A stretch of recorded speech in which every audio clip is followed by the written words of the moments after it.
ჩართულია? ჩართულია. მოგესალმებით მეგობრებო. პირველ რიგში ძალიან დიდი მადლობა მინდა გადაგიხადოთ წინა ვიდეოზე ამდენი პოზიტიური კომენტარისთვის და ესეთი მხარდაჭერისთვის. დღეს გიბრუნდებით ახალი ვიდეოთი და ამ ვიდეოში მინდა გესაუბროთ ფიზიკურ უსაფრთხოებაზე. მინდა გაჩვენოთ თუ რამდენად მარტივად დაახლოებით 10 წამში შეუძლიათ თავდასხმელებს, ჰაკერებს გატეხონ მსგავსი ტიპის ბარათები, გასაღებები და ასე შემდეგ, დაკლონონ ისინი და შემდგომში გამოიყენონ ძალიან ცუდი მიზნებისთვის. ასევე ამ ვიდეოში გასწავლით თუ როგორ უნდა დაიცვათ მსგავსი შეტევებისგან თავი და როგორ დარჩეთ უსაფრთხოდ. ასე რომ დავიწყოთ. ამ ყველაფრისთვის ჩვენ გამოვიყენებთ აი ესეთ მოწყობილობას, რომელსაც ქვია Flipper Zero. შეიძლება ძალიან ბევრმა თქვენგანმა იცოდეს ამ მოწყობილობის შესახებ. შეგიძლიათ შეიძინოთ ოფიციალურ ვებსაიტზე დაახლოებით $180 ღირს. ამ მოწყობილობას ძალიან ბევრი რაღაც გაკეთება შეუძლია. მაგალითად, სიხშირეების კლონირება, მოსმენა, ჩაწერა, ანალიზი, გაშვება, RFID ბარათების წაკითხვა, დაკლონირება, სხვა ბარათზე ჩაწერა და ასე შემდეგ.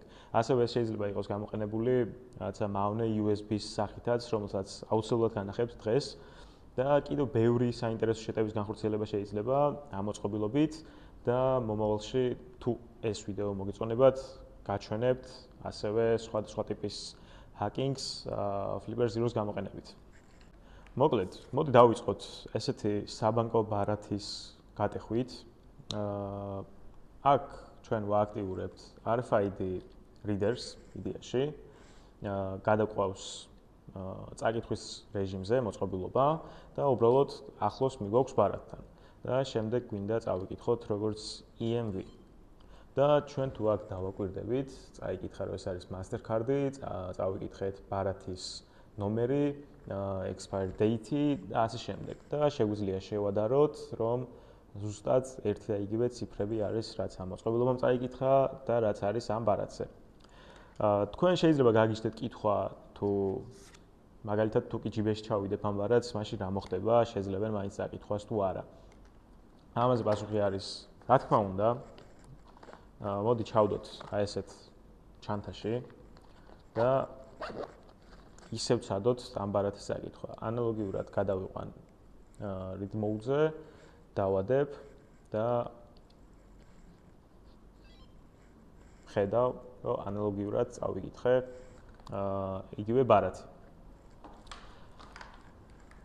კარგი ამბავი არის ის, რომ ჩვენ ვკითხულობთ ბარათის ნომერს, რაღაცა თარიღს, რომელიც დატანილია, მაგრამ ვერა უკანყოფ სამნიშნარი რიცხვს, მაგრამ იდეაში შეგვიძლია რაღაცა ამ სამი ციფრის ენუმერაცია გავაკეთოთ, შევამოწმოთ, რაღაცა შეტევა დავგეგმოთ, ნუ მაინც არ არის სასურველი ვიღაცას ჩვენი ბარათის რაღაცა ტიპის ინფორმაცია მაინც ჰქონდეს.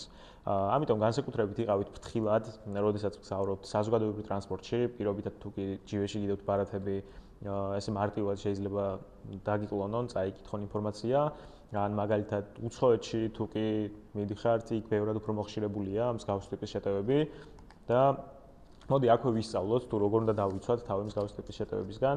აი ესეთი RFID ბლოკერები არსებობს, რომელშიც მოათავსებთ თქვენს ბარათს და მოდი ახლა ვცადოთ ამ ბარათის თავიდან წაკითხვა, ისევ read mode-ზე გადამყავს და დავადებ ამ ბარათს და ხედავთ, რომ არაფერი არ ხდება. ანუ ვერ კითხულობს. თუ კი ამოვიღებ აქედან და ისე დავადებ, მაშინვე აღიქვამს ამ ბარათს. ამიტომ სულ რაღაც $1 შეგიძლიათ მსგავსი RFID ბლოკერები შეიძინოთ და შეინახოთ თქვენი ბარათები უსაფრთხოდ. შემდეგი სტუდიაში ყავს აი ესეთი გასაღები, ეს არის ერთ-ერთი ფიტნეს ცენტრის შესვლის ბარათი, დაადებ და შედიხარ.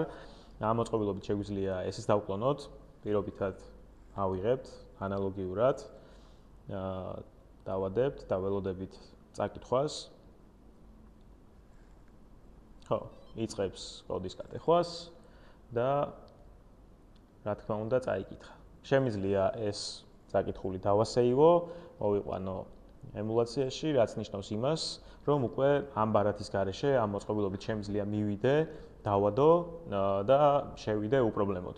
ასე რომ თუ ვინმე იყენებთ მსგავს ტიპის ბარათებს, ან თუნდაც ეს შეიძლება იყოს სახლის გასაღებები, აი სადარბაზოს პატარა ლურჯი გასაღებები რო არის, ანალოგიურად შეიძლება მაგით დაგიკლონონ, შემდეგ იყიდონ რაღაცა ცარიელი მსგავსი ბარათი და ზედ ჩაწერონ ეს წაკითხული ბარათის ინფორმაცია და შემდეგ უკვე ანალოგიური პატარა ჩიპით გააღონ თქვენი სადარბაზოს კარი. ამიტომ განსაკუთრებით თხილად იყავით უსართლოდ შეინახოთ მსგავსი ტიპის გასაღებები, იმიტომ რომ ყოველ ფეხის ნაბიჯზე შეიძლება ვიღაცას მოუნდეს რომ უბრალოდ დაიღოს, მოვიდეს ახლოს, ჯიბეზე მოგადოთ, დაგიკლონოთ ბარათი და შემდეგ შეიქმნათ ამან საფრთხე. ახლა მინდა ერთი საინტერესო შეტევა გაჩვენოთ კიდევ ამ მოწყობილობის გამოყენებით. უკვე კომპიუტერზე ნახოთ რამდენად სწრაფად შეგვიძლია დავჰაკოთ კომპიუტერი, რაღაცა ამ შემთხვევაში გამოვიყენებთ demo scripts, იმისთვის რომ გაჩვენოთ და მოდი გავდეხოთ Windows-ის კომპიუტერი. ესე იგი, ამ მოწყობილობას შევაერთებ კომპიუტერში და შეერთების წამიდან კომპიუტერი ამ მოწყობილობას აღიქვამს როგორც კლავიატურას და ეს დაიწყებს სკრიპტის გაშვებას, ანუ ჩვეულებრივად კლავიატურაზე აკრეფას და ეს კომპიუტერი ვერც მიხვდება, რომ რაღაცა მავნე შევაერთე USB პორტში. მოდი ვნახოთ. ესე იგი, მოვიყვანე active რეჟიმში, ეს არის კომპიუტერი და უბრალოდ ავიღებ და USB პორტში შევაერთებ ამ მოწყობილობას და ვნახოთ რა მოხდება. ესე იყოს. ახლა, გავუშვათ შეტევა ბოტში. და ვხედავთ, რომ ავტომატურად იწყებს notepad-ი გახსნა, ამ შემთხვევაში მარტივი სკრიპტია, მაგრამ იმის მაგივრად, რომ აი ეს ყველაფერი ხდებოდეს, აქ შემიძლია რაღაცა ძალიან მავნე სკრიპტი ჩავწერო მოწყობილობაზე და იმის მაგივრად, რომ რაღაცები დახატოს notepad-ში, შემიძლია რაღაც საერთოდ დავაკოპირო ფაილები, გადმოვიწერო, სერვერზე გავგზავნო, ან თვითონ ამ მოწყობილობაზე ჩავიწერო და ასე შემდეგ. მოკლედ, მსგავსი რაღაცებიც ხდება და ძალიან საშიშია. ამიტომ ყოველთვის ყურადღებით უნდა ვიყოთ ჩვენს მოწყობილობებთან, ყოველთვის როდესაც გახვალთ თქვენი კომპიუტერიდან დაბლოკეთ ეს კომპიუტერი, ისე რომ არ იყოს გახსნილი და ზოგადად თუ კი დაინახავთ, რომ ვინმე რაღაც მსგავს მოწყობილობას აერთებს, მაშინვე შეაჩერეთ და არ მისცეთ ამის უფლება. მოკლედ, სულ ეს იყო დღეისთვის რაც მინდოდა რომ მეთქვა. თუ კი მოგეწონათ ვიდეო, დაალაიქეთ, გამოიწერეთ არხი, დააკომენტარეთ და აქვე მინდა გითხრათ ესეთი რაღაც, რომ 1000 გამომწერზე როგორც კი ავალთ, აი ამ შეტევას, რაც ახლა ამით გავაკეთე კომპიუტერზე, გასწავლით თუ როგორ შეიძლება გავაკეთოთ აი ესეთი პატარა მოწყობილობის გამოყენებით, რომელიც დაახლოებით $3 ღირს რომ გამოვიწეროთ და გასწავლით ასევე როგორ შეიძლება გარდაუქმნათ ეს მოწყობილობა აი ასეთად, რომ გავდეს ჩვეულებრივ USB drive-ს და როგორც კი შეაერთებთ, იგივე შედეგი მიიღოთ, რაც მე ახლა გავაკეთე აი ამ მოწყობილობის გამოყენებით. ასე რომ, თუ მოგეწონათ, დაალაიქეთ, გამოიწერეთ არხი და შევხვდებით შემდეგ ვიდეოში.